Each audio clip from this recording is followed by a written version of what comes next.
హ్మ్. ఒక్కొక్కసారి కొంతమంది నా దగ్గర పేరెంట్స్ వచ్చినప్పుడు హ్మ్. పెద్దవాళ్ళే పక్క హ్మ్. వాళ్ళు వచ్చినప్పుడు బాత్రూమ్కి వస్తున్నా కూడా వెళ్ళదు, మనం టైం చెప్పి గుర్తు చేస్తూ ఉండాలి, నువ్వు వెళ్ళలేదు కదా వెళ్ళు అని చెప్తేనే వెళ్తుంది అని ఒకటి కంప్లైంట్ చేస్తారు. హ్మ్. అంటే వాళ్ళకి తెలియక కాదు, వాళ్ళకి తెలుస్తుంది కానీ లేవరు అక్కడి నుంచి కూర్చొని హ్మ్. ఉంటారు అన్నమాట. హ్మ్. సో అలాంటి టైంలో ఇలాంటి ఇన్ఫెక్షన్స్ అయ్యి రావడం, ఎక్కువసార్లు ఆపడం అనేది ఎప్పుడు కూడా గుర్తుపెట్టుకోండి. ఏది కూడా ఎక్కువసేపు ఆపడం అనేది మంచిది కాదు. హ్మ్. మన దగ్గర ఈ ప్రాబ్లం ఏంటంటే ముందుగా ఎక్కడికైనా వెళ్తే టాయిలెట్స్ ఉండవు. హ్మ్. ఇప్పుడు చాలా బెటర్ అయ్యాం మనం.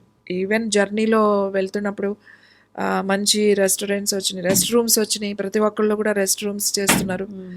ఈవెన్ మనం పే చేస్తే పెయిడ్ రెస్ట్ రూమ్స్ వచ్చినాయి హ్మ్. హైవేస్లో కానీ ఎక్కడైనా. ఇంతకుముందు అసలు అది ఏది హ్మ్. ఎక్కడుందని ఏదైనా అప్పుడు మేము కూడా డిస్ట్రిక్ట్స్కి తిరుగుతూ ఉంటాం. వెళ్ళినప్పుడు చాలా ఇబ్బంది అవుతుంది. హ్మ్. అందుకని ఆ లిక్విడ్స్ తక్కువ తీసుకుంటాం అన్నమాట. ఎందుకంటే మనం వాష్రూమ్కి వెళ్ళాలి. ఇప్పుడు రోజుగా 5 లీటర్లు తాగండి, 4 లీటర్లు తాగండి అని బాగానే చెప్తారు. హ్మ్. ఇన్ని 4 లీటర్లు తాగితే మనం గంటకి బాత్రూమ్కి వెళ్ళాలి. అవును.